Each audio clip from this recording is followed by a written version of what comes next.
Hey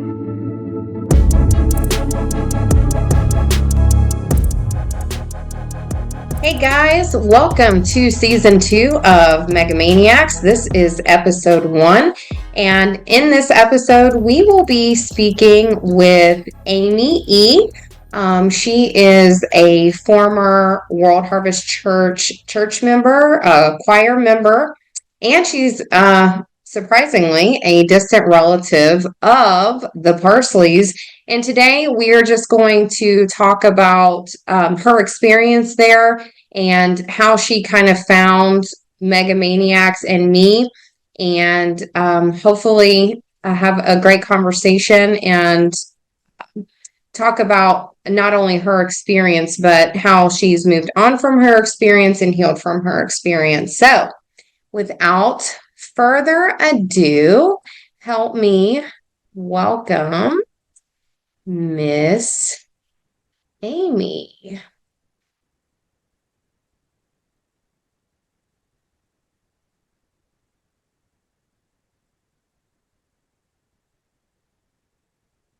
Hey, Amy.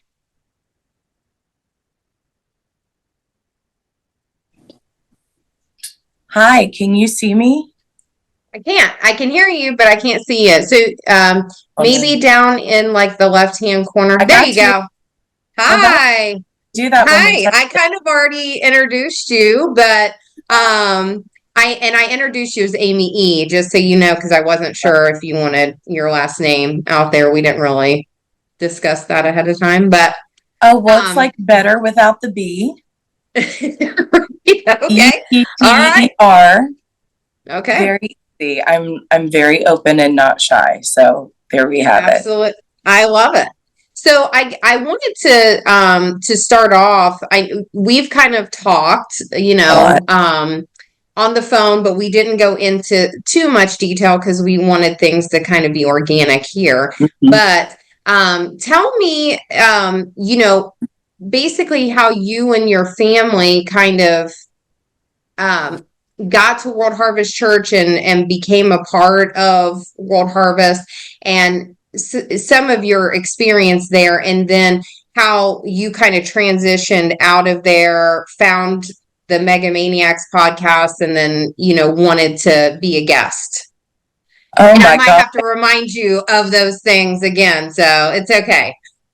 Well, let's just start how we found World Harvest. Believe it or not, my great-grandmother's last name is Parsley, and we're distant relatives. I don't know if it, like, how far down it is, but the parsley beak that he refers to often in several of his messages, and, he will be like, my dad gave me it. My sister has it, and we've learned it's such an endearing gene in anybody that knows a parsley. And so the very first time that we went back to World Harvest in 1998 or 9, and one of the first times that I met Rod Parsley, like, apparently he held me when I was a baby. I'll get there.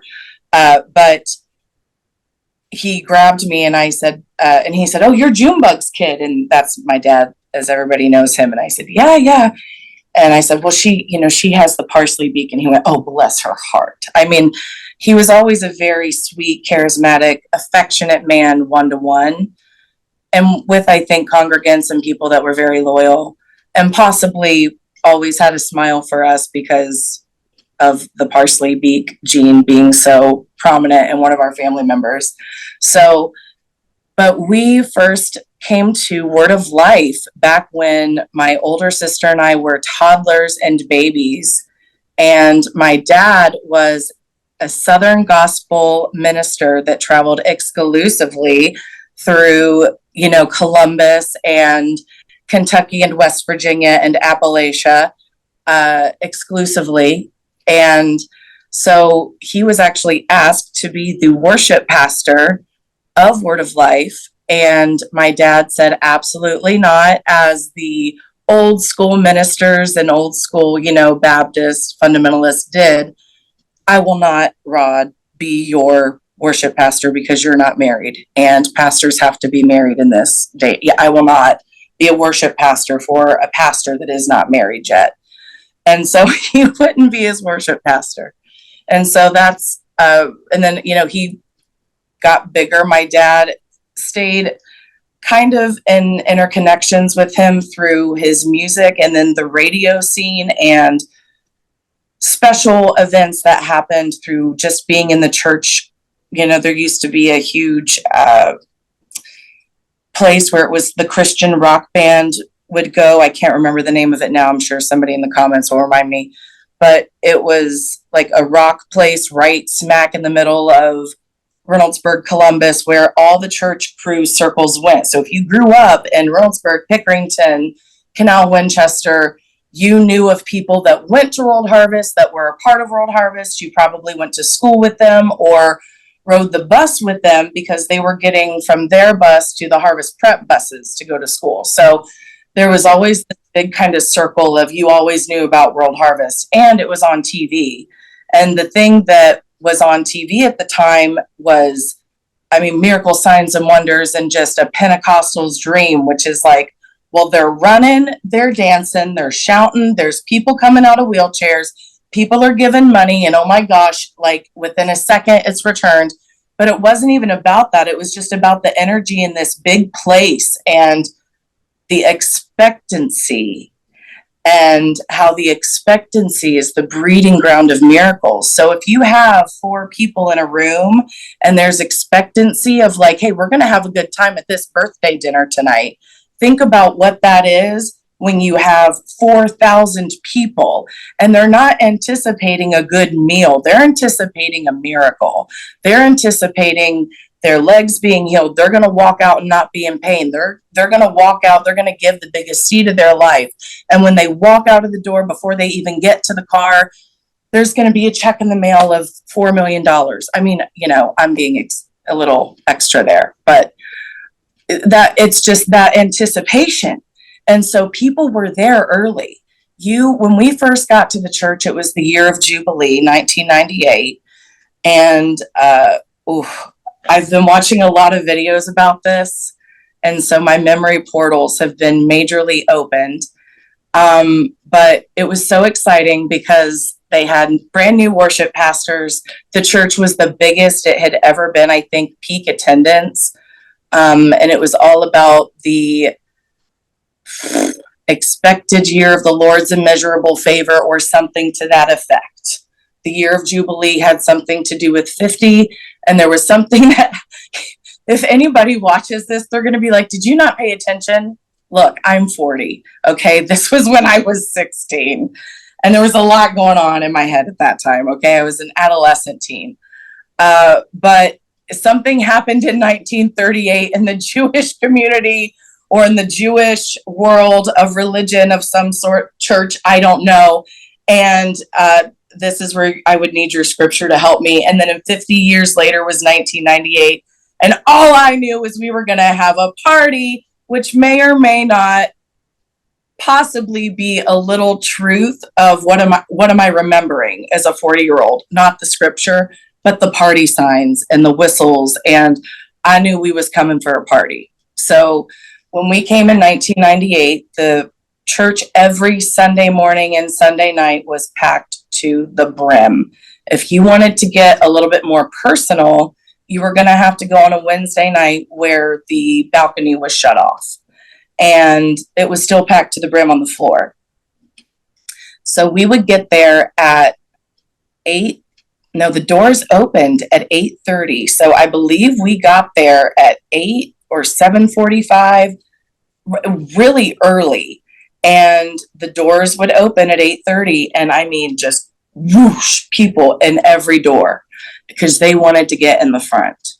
And I have heard on not to interrupt you, but could just anybody at that point? Even now, but could just anybody go and sit down in the front? So, I think it's pretty normal for there to be a couple of reserved rows for staff, people that need to be there for production, people that need to be there to run errands to the back sound booth. Armor bearers, I think a certain amount of security. So yeah, there were the first couple of rows along the entire church that were reserved. And in the first several years of the church, on both of the way sides, which honestly nobody really wanted to sit in the way sides, but if you wanted to get out quickly, maybe you did. And sometimes, if you had a roast in the oven or your medicine at a certain time, you did have to get home. And so, but the sides were pretty much reserved for the worship team at the time, because until 2000 January, Dominion Camp meeting of 2000 was that when they had the new stage reveal, and everybody was like, it's Vegas. Well, I love Vegas now as an adult, and now I see, looking back, why people thought it was Vegas, because it is just lights, extra. And really, you couldn't see the choir. The choir was like, oh, we're cool, but we're kind of a stage decoration.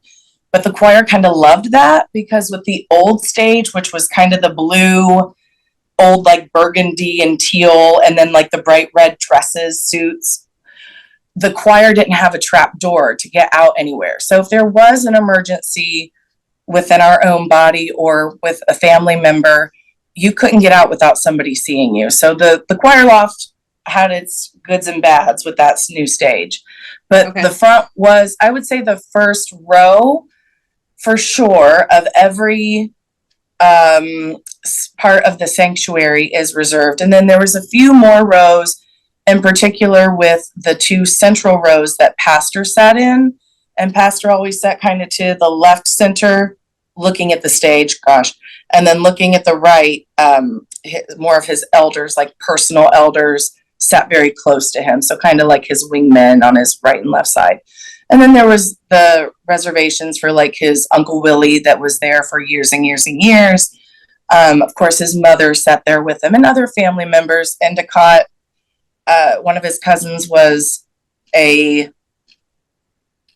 armor bearer for him. So I think like just his family and all that. But as far as the entire front being reserved, no, they had for years specific rules about women not wearing pants on the front row and all that. But, all that I think just was a part of church back then. And, it was like that everywhere. I mean, when I grew up, like none of the women in my church wore pants. So those were all like normal rules that I don't see like any abuse in them necessarily. I see misogyny in them, but that's not their fault. I don't know. I think we grow up in that, and that's like choose your battles. I don't feel like I was asked to wear dresses, but I prefer dresses. So I guess that depends on the person you're asking. Right. Okay. So, I mean, once you guys, like once you and your family kind of got to World Harvest, and I know you and I, like, again, you and I have sort of talked about your mom was running the bookstore. You guys were at the Polaris location. I mean, kind of dive into, some of those things, and then the experiences that you guys started having while you were there. And then obviously what then kind of led you guys out of there. And we can talk about harvest prep and all of those things that we sort of discussed before. Gosh, well, there was like 15 years between the point of us getting there and the point of us leaving. Oh, wow. So this is going to probably be like multiple interviews. But, I mean, I know I said this to you, but I'm going to say it, here publicly, is that, I really, liked your perspective, because, I mean, obviously you're a little bit closer because, you're sort of family members, distant relative of the Parsleys. But I liked your perspective because you did, at one point in time, you and your family had a very good experience there. And you were there, and then there were maybe some red flags that kind of popped up here and there. But that didn't necessarily lead you guys out of the church, but maybe you or family members started maybe raising some eyebrows. And I think, when we talk about being able to help people and people really understanding that, because I think even some people might feel guilty if they ended up having a bad experience there, to go back and say, well, at one point it was good, right? At one point I was having a good experience there, and then either I got too close or something happened, and then either things changed or some things were revealed that maybe weren't there.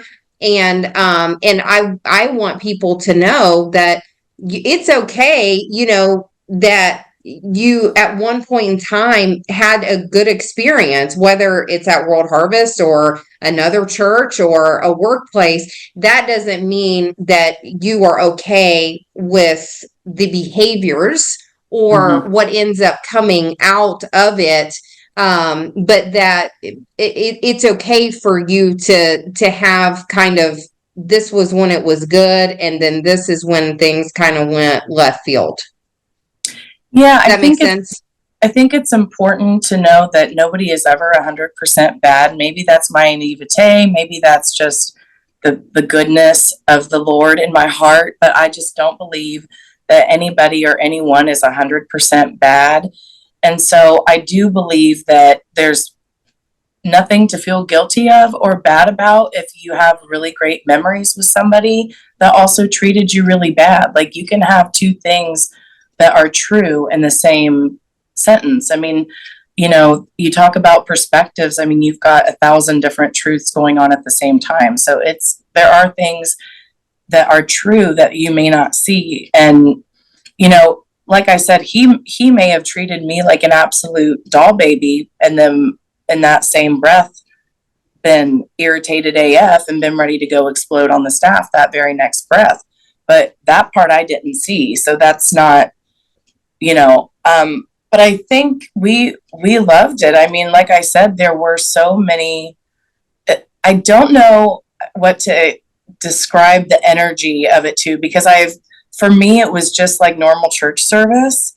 Like, this is just what our church is every Sunday. And there was an element of that in my life that was normal anyway, because of Pentecostalism and just, oh no, we're going to get excited and we move to the music. And I remember all of my friends kind of being like, oh, okay, here we go. In the name of Jesus. Hey, in the name of, like, okay, I can get into this, And so, but at World Harvest, like, it was like a concert. And I don't know any other way to describe that. Not that we weren't coming with pure of heart, but there was a difference between the curtain and the platform. So you immediately have stage and audience. That's what the curtain exists for. And so once the curtain goes up, it's a whole like, and you're soaked in. So, and then not only that, but the music, and there's science behind the 1, the 2, the 3, and the 4, all doing different things. And there's just myself they'll say, oh, go to the 4 when you want presents. When you want presents, you just hit that chord. And I don't know what it is, but they hit it and it's dum, and you're like, oh, there's the Pat Holy Spirit, come, thank you, Jesus. It's like, that's what it is. So there's science behind that, the same way that there's binaural beats and all of that, and lo-fi and hi-fi and Wi-Fi and da-da-da. And then you have praise and worship on top of that and anticipation. So it's a really wonderful storm, but it's also the experience of, for me, volunteering at World Harvest was like the experience of, I don't know, being piled into a church van with your youth friends, or like a bus in high school at band camp, and you're just having a great time and you're exhausted, but you're playing the whole time and you're laughing and stuff is happening and somebody over here is throwing a fit and these people broke up and there's drama, but like, you're going to have all these fun stories to laugh about later. And it's like, remember that one time at band camp? That's what World Harvest was for me. And we started off in the youth and the exchange youth group. And at the time, the youth was so big that we took the entire cafeteria area up and the gymnasium that's next door. Oh, wow. The Okay. gymnasium was just where service was. The cafeteria was the hangout place. Okay. And the youth group was so large that we had to split Sunday night service was for junior high, and Wednesday was for high schoolers. Wow. So, I mean, you think 500 kids, 1,000 kids? I mean, how many I was kids? in high school and had a hard time keeping up with math, honey. I did not Okay. count. All I know is that gymnasium was full, and Okay. I was on the worship team at the time, and kind of was a little sad that I had to miss being in the sanctuary to sing for the youth, because that's how much I wanted to be in the regular sanctuary.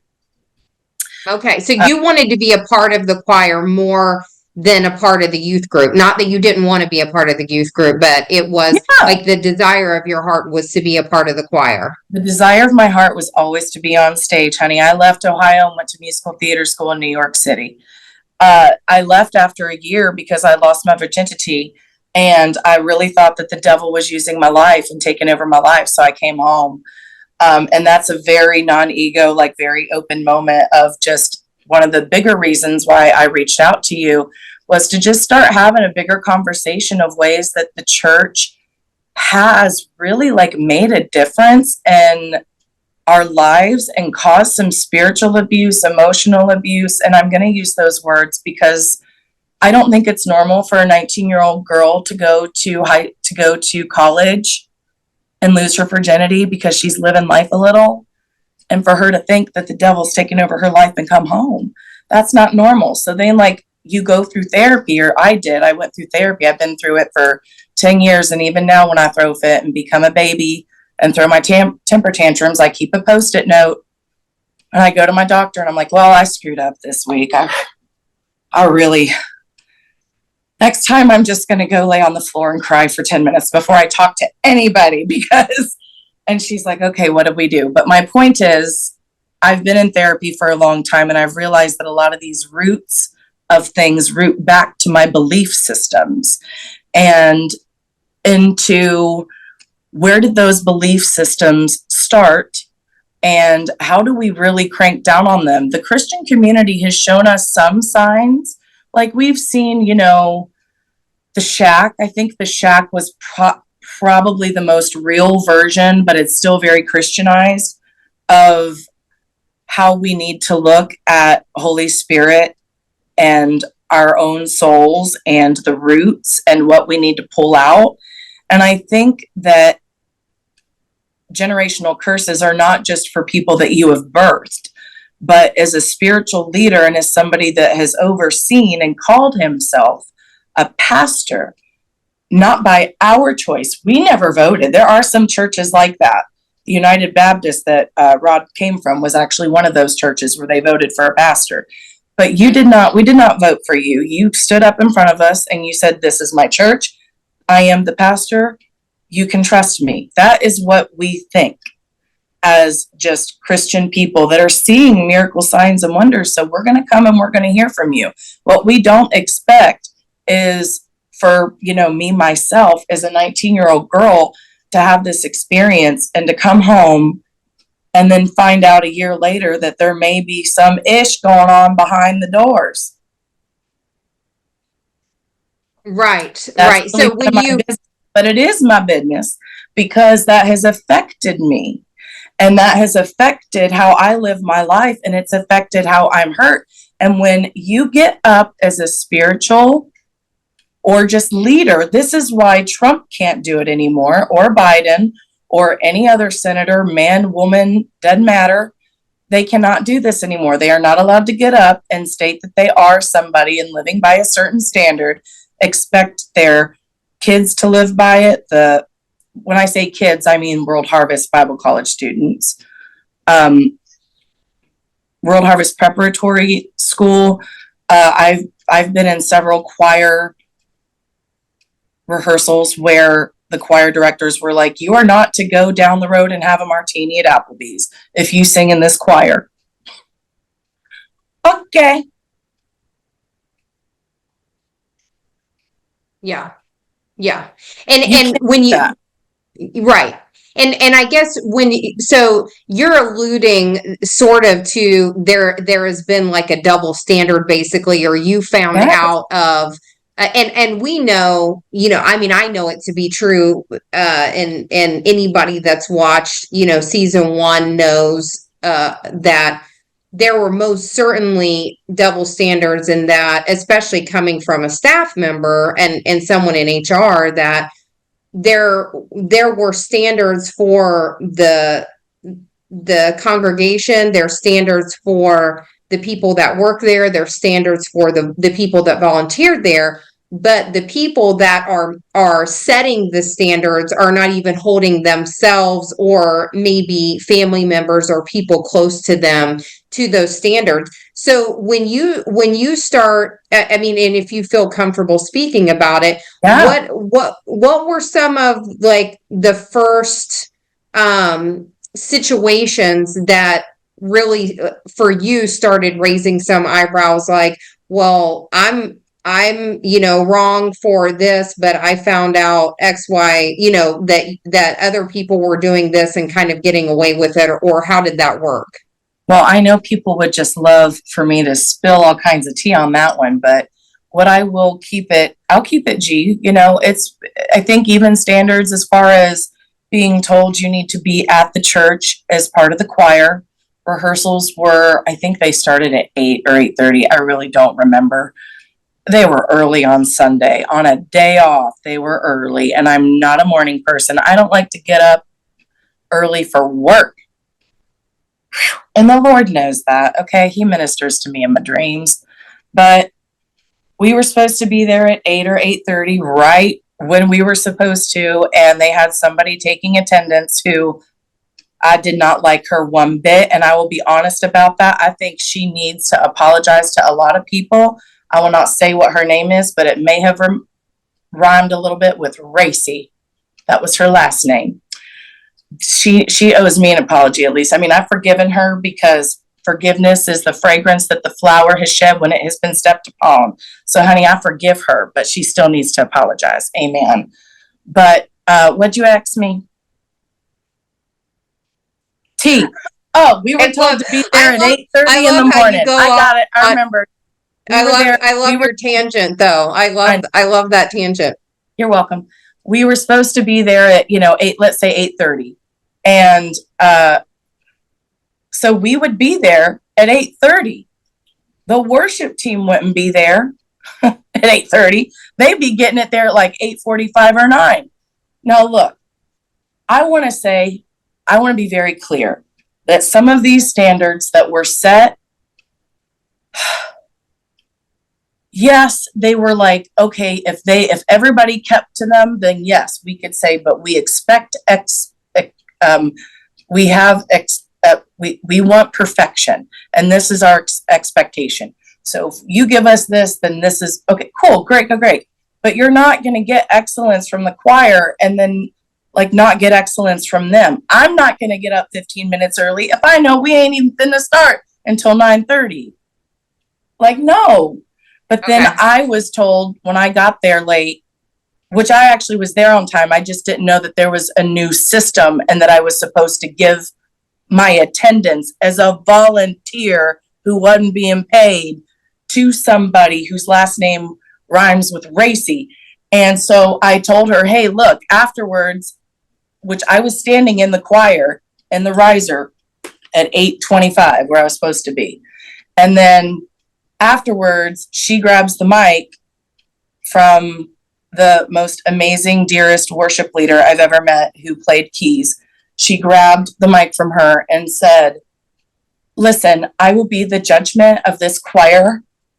And if you were late or did not tell me that you were here, you are not marked as present. You are marked as absent. And I was like, well, I didn't know about this new rule. So I went up to her afterwards. I said, hey, now I sang on Frontline at Polaris and was always on time. And I would vacuum and like help clean and dust stuff. Like I'm not going to just stand around. So if I see that vacuuming needs done, I'm a vacuum. That's just how it was. So she knows who I am. She has seen me on the platform 1,000 times at Polaris. She knows who my mom is. She knows who my dad is. She knows who we are. She looks at me and goes, I told you what the rule is, and I told you that you would not be marked as present because you did not tell me that you were here. That is how it is.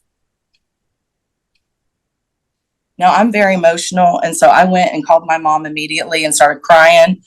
And I was like, I don't know, did I do something wrong? Like, nobody communicated and told me that there was this new thing that I was supposed to go down and give her a tick before I'm considered present, even though she stared right at me when I'm confused. I'm a volunteer. And I mean, even down to like the people that were cleaning the sanctuary being like, oh, you can't bring your coffee in here. Ma'am, the organist got his coffee. The pianist got his coffee. The keyboardist got her coffee. And the 6 people that walked in behind me that are late AF also have their coffee. Ma'am, I will be drinking my coffee. But I'm an adult. Like, what are we doing? Just stupid rules. But that's how it was. If you were somebody special, which I can confirm what you were saying. And it's important for me to also say that you and I were there at totally different times and did not know each other or meet each other. But I can confirm everything that you said on all of your podcasts because I saw it firsthand.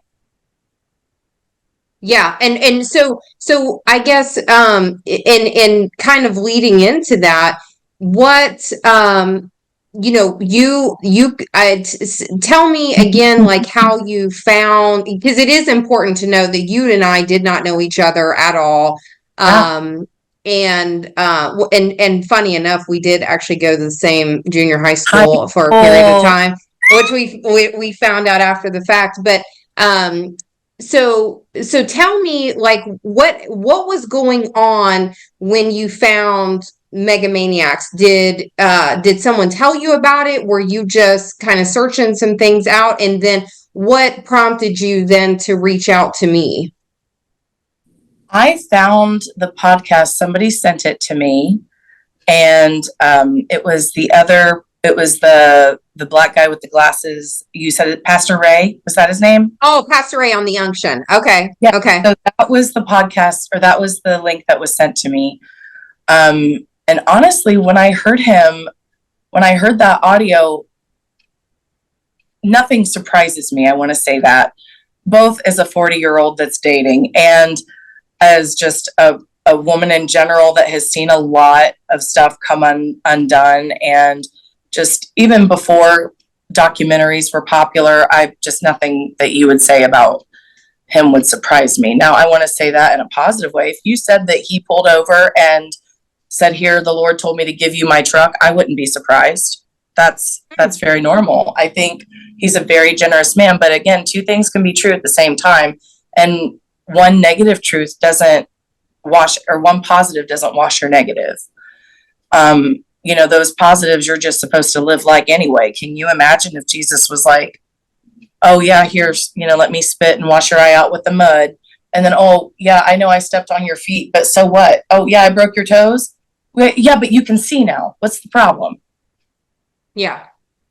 Do we, like, I'm just trying to maybe use a few different analogies so that maybe even he can see this and go, hey, like, nobody's saying that what you're doing and what you haven't done for people hasn't been great at certain points. I refuse to believe that everything he did was negative. And that's just part of my own healing too. And just taking accountability. But when I saw the podcast and when I heard that, I wasn't surprised, but I was oddly triggered. And I was very angry. And I was like, what is this about?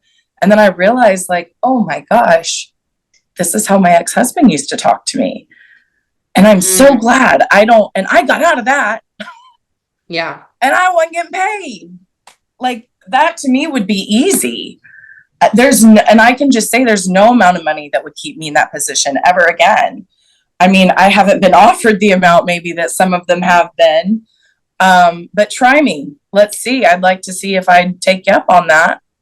Yeah. Yeah. I'm willing to come back. I don't think that there is. Yeah. I don't think that there is any amount of money. it's to me, like, I wanted to reach out to you because I was really impressed about how balanced you were. And I am a Libra. But I loved that it really was about your experience and what you firsthand had. Even if like somebody was willing to share a story, it wasn't, I felt like there was such a sweet, genuine kindness, angelic presence with you. And I felt like it was really good. And like, oh my gosh, this girl really has what it takes to open up the conversations that really church probably needs a big old overhaul. Like, it's not just World Harvest that this stuff is happening in. It's happening everywhere. And I honestly, I was a part of big ministries even after I left World Harvest and had really great experiences in all of them. And I'm so grateful, but also realized that there was some unhealth that I had in those churches, that some of it was root causes and just with like boundaries, and what kind of boundaries am I allowed to put up with my spiritual leaders? And that is a huge conversation that we need to have here, because we're not allowed to have any. I've been to church more than probably most, I don't know, probably than I have in at least 6 years. Just, I've been watching so many Dominion camp meetings, so many just Sunday mornings, raise the standards, you name it. I've been going back and rewatching it. And a lot of these things have been happening. He's been speaking terribly to people on the platform right in front of us our entire time there. I've been in services when he yelled at my mother. And, I don't know how much time we have, but I can get into that story on another day. But, from the platform, because he decided while he was on the platform that these binders were going to be ready by the time Wednesday night service was over. And my mother corrected him and said, "Oh, no, Pastor, not till Sunday, remember? Like, we've talked about this. There's been interoffice memos, but he changed his mind."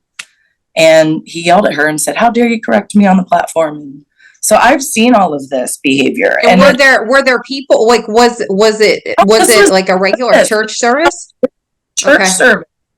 Wow. Yeah. Church service. Yeah. And I also want to be very fair in saying that I was, born and raised a very strict Pentecostal girl. We didn't do the church hop thing. We didn't do, my mom worked at this worked at the church for a few years. And I remember when she quit, people asked her if, like, they were like, "Oh, you're leaving the church." And we were like, "We're not leaving. Like, Mom just don't work here no more." We were still there. And most of the time ended up still getting brought down onto the front row by the ushers. So, which they did too. They like to bring, if there were times, several times either that volunteers or for whatever reason, they would just have room on the front row, and they would want, people up in the front. So if they saw you and they were like, "Oh yeah, you're good, we can put you in the front," kind of thing.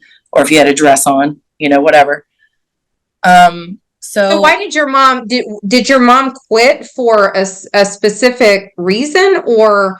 Yeah, mom quit because they wanted to give her more responsibility and not pay her for that more responsibility. Very, very blunt way to put it. Okay. So she quit that job, but you guys stayed at the church. Yeah, of course. Okay.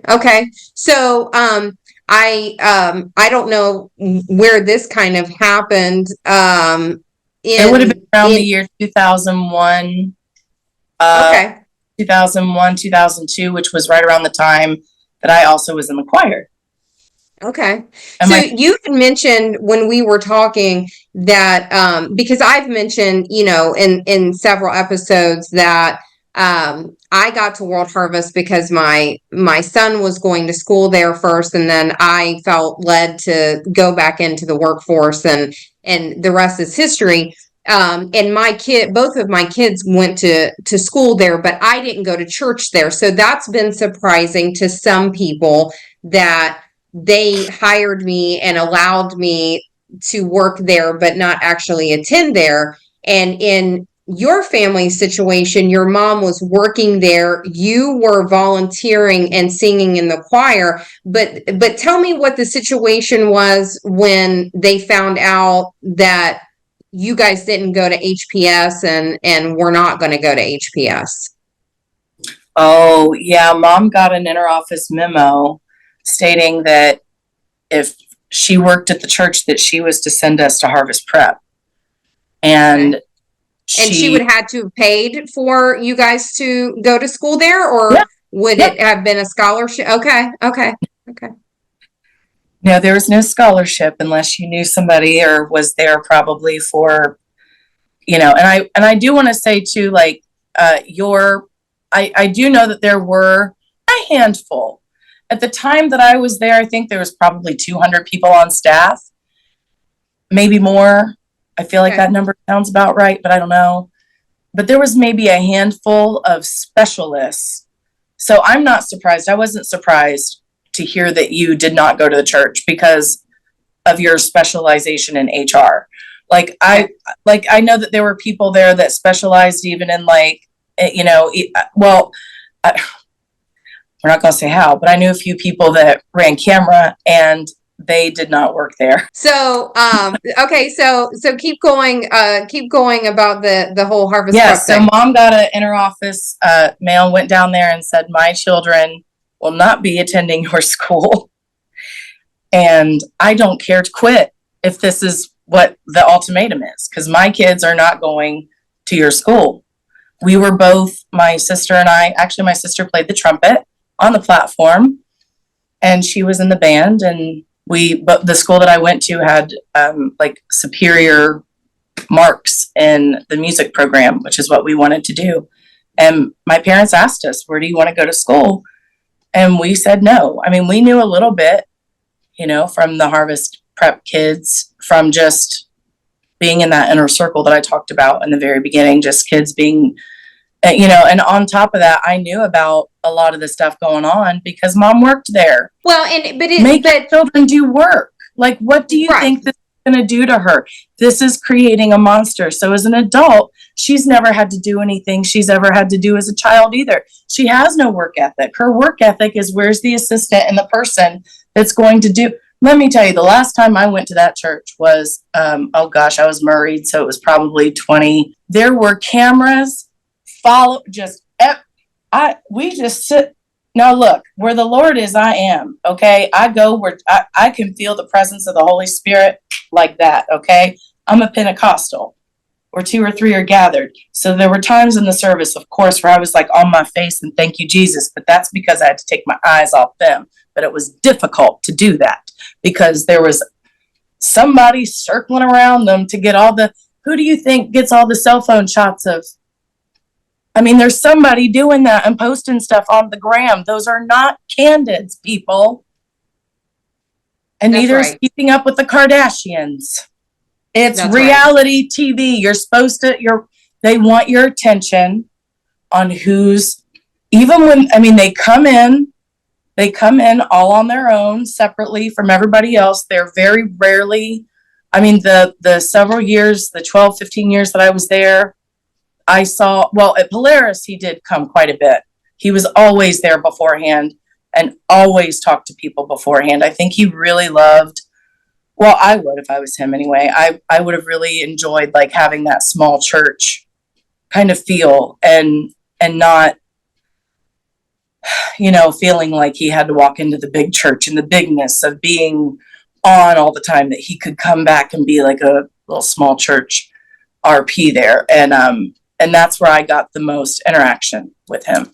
Out of all my years of being in the choir, it wasn't until that year that I went to Polaris and sang that I got the most interaction with him. Okay. So were all of your interactions positive with him? Yeah, personal ones. Yeah, personal ones were always positive. Always. I recall him coming into the choir and the choir rehearsal and kind of sitting in on those every now and again. I think it was, probably just his way to, see who all was in his congregation and kind of make himself a little accessible. I mean, when I say a little, it's like accessible enough to run up to him and give him a hug. I mean, but you're not going to ever ask him for coffee or meet him for coffee. Like that's, like I said, like, you know, and I was a teenager. I would never expect like the pastor, you know, I, even the youth pastors, they were supposed to come to my school a couple times, but they never did. They were supposed to come to birthday parties and all that kind of stuff, never did. So my experience was a lot of the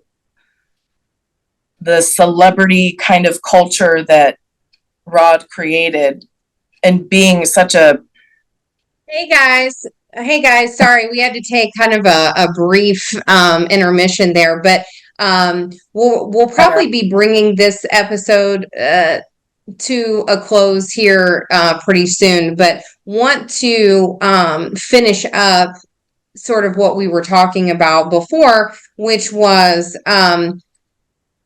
how you came about, you know, finding the podcast and why you were interested in reaching out to me, and then obviously wanting to be a guest on the podcast. Well, I mean, I've done so much work on myself with mental health. Mental health is so important to me. You know, just a little bit of background about myself. Born and raised in the church. Didn't get married till 35.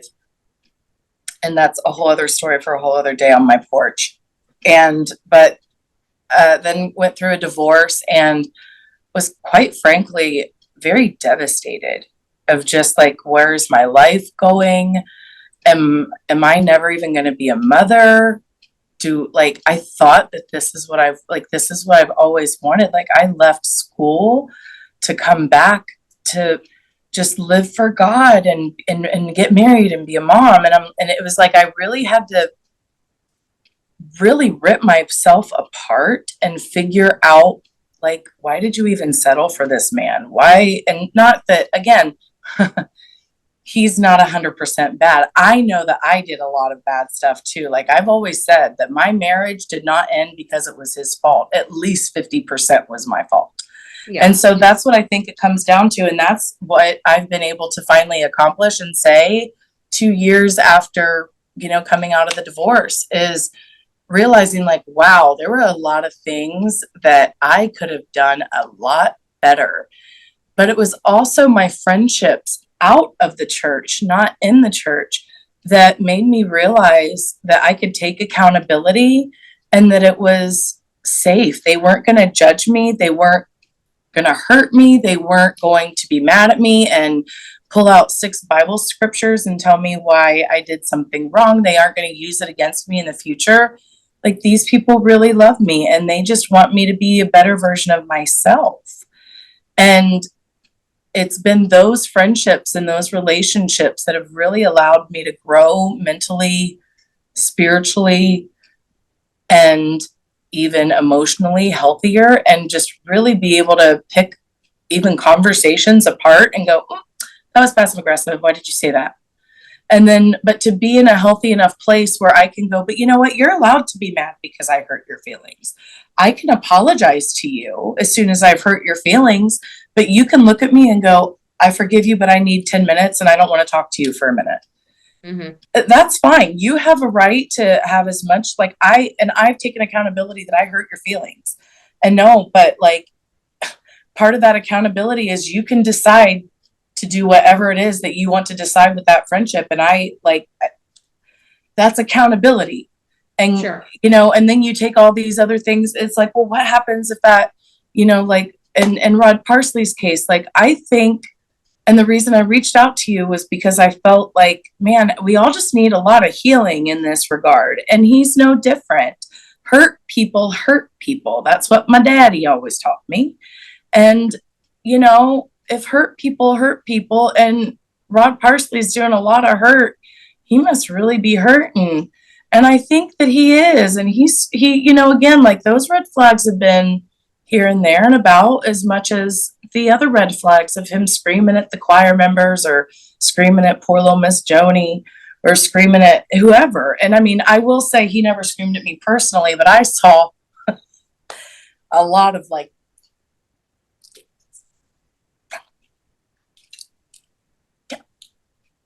I mean, that poor sound guy got berated nonstop.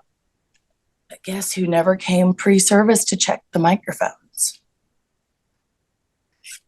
Oh, yeah.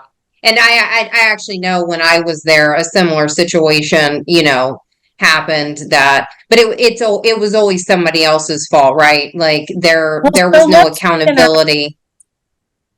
Hey, Robin, I'm sorry that of course, I'm going to be the famous person, okay? I'm sorry that I screamed at you while I was on the stage. It was my fault that I didn't show up for sound check. I apologize for berating you. Mm-hmm. Right. And It's then not you hard, can right? go, well, that was really crappy. And you don't ever get to talk to me like that again. Do you understand? Because what that person is doing is setting a boundary. Mm-hmm. That if you Well, yeah, talk to but me like that again, those situations would seemingly never present themselves at World oh Harvest no, no, no, Church. no, they wouldn't, because people are scared to death of them. And it's precious, because why? What am I to be afraid of? Yeah. Yeah. I'd love for somebody to come knock on my door. I'd love to have a mental health I'd like to talk, period. My Mm-hmm. dad asked me the other day, he said, now you took a 2-hour car drive. Bet they didn't have to turn on the radio. No, they did not. I love to talk. So I will talk to anybody. But listen, I'm not going to come at anybody with any kind of expectation that they can't do the work or that they can't do better if I don't feel like I've done it myself, and that I hold myself to that same, Right. I would hope, as if I ever had the opportunity to reach as many that he did, I would hope that I wouldn't be that famous. I'd love for somebody to give me that opportunity. Amen. But I remember Oprah and many other celebrities saying that they don't feel that fame changes you. They have always said that fame and money just amplifies who you already are, which I've is heard I that think too. a good kind of way for us to come about to make this an end, because I wanted to come forward because I felt like the only way for evil to triumph is for good people to do nothing. And I'm going to, I'm not, I don't feel like there's anything wrong in just saying, hey, this is what I experienced. And if this is what you experienced, you do owe me an apology. You do, Mm-hmm. absolutely. You owe your entire congregation an apology. Yeah. And I owe you an apology for all the times I didn't pray for you and all the times I didn't blah, blah, blah, all the other crap you said from the platform that I was supposed to do for you as a congregant. I'm sorry. Okay. I should have covered you better. I cede. But listen, what we're not going to do is say that you didn't get up and tell probably millions of people that there are certain expectations of them or they're not going to heaven, and then you were living another way. And also, if you're living to just keep out of hell and not living to experience the most of heaven on earth, then you're in Christianity for the wrong reasons anyway. Mm-hmm. Yeah. Yeah. So that's why I'm here. And I also have this great narrative in my mind of, well, I really do believe that PRP was a different human in his Word of Life days and a different person. And I believe that, when the 90s happened and charisma happened and Dominion Camp Meeting got so big, and it just got so big, and it just got so big and perfect storm. But this stuff, I don't think he was yelling at people until the 90s. And then, I find out that there's emails coming to you of people that have been like, hey, I attended in the early 80s. And I'm like, Yeah, late or like mid to late 80s. Yeah, yeah, and early 90s. and that for me, I've even been kind of processing the last couple of months probably since I found your podcast, because I'm learning that narrative was wrong.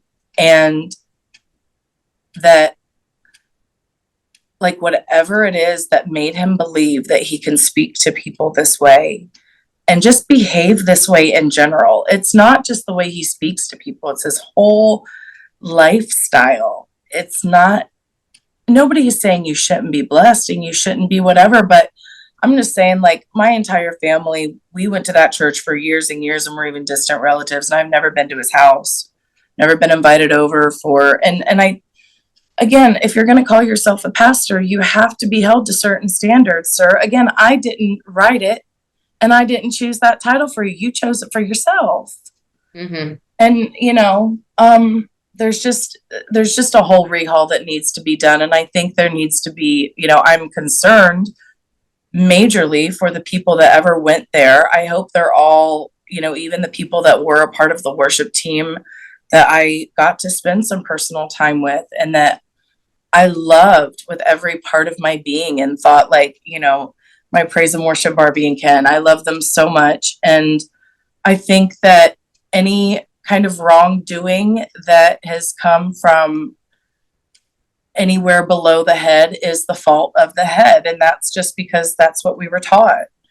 We were taught that from the head himself, that, something hits the head, it's going to affect the body. And it does. And so I think a lot of us that went there for several years have experienced a ton of abuse with, oh gosh, I mean, the way that even the ushers would talk to you, the way that we were just treated in general as volunteers, as kids, just fundamentalist Christianity. And again, like, it's coming apart at the seams, not just here. I think this is inevitable. I think anybody that, went to church in any way, shape, or form, and there's a few really large ones in Columbus that people are kind of still healing from. And, we've seen all the documentaries that are out about other mega churches. I mean, there's been some harm done here. And the only way that it's going to get corrected is if, I personally think that people will love Rod if he comes forward and says, I know I messed up. Mm-hmm. Yeah. And I don't know why. I'll be honest. I don't know why I get mad. I have no idea. I don't know why I get so mad, but I do. And I don't know what to do. Okay. Well, can I help you? Okay. Well, the first thing is, okay, we need to just understand that your rules of engagement, like, need to be, like, we need to send y'all back to debutante school or something. Like, we got to start from scratch, because from the moment this man was a baby, clearly he has been treated a certain way, and he's done that to his family too, because that's, AP, poor baby girl, she ain't doing nothing that she ain't been taught to do. It's just like when a little dog just pees all over the house. Honey, it ain't been housebroken. It ain't their fault. It's your fault. Yeah. Well, at some point, I mean, I do believe at some point as adults, we have to take some responsibility and say, I may not like what happened, but now it's my responsibility to try to make it better. But well, they would need chaperones, and they would need people, like, how you go on, how you send kids on plane rides, like, minors. I've seen my friends do it. I haven't done it, but you send minors. Yeah, if they're under a certain age, they give us a chaperone. Yeah. They just need some life chaperones. That's what they need. Like, this is what a normal person does. We go to work. This is what a normal paycheck looks like that's normally taxed. Yeah. Yeah, but I mean, I know, and I know we keep show up to work. I don't have Louis Vuittons sitting on my desk for just deciding to show up to work. I wish they would, though. I wish. I know we keep. Yeah, you think they hiring? I'll come for Louis Vuitton, and then I'll put in my. No, you wouldn't. No, you wouldn't. You're right. That ain't my word. I know we keep trying to end this, but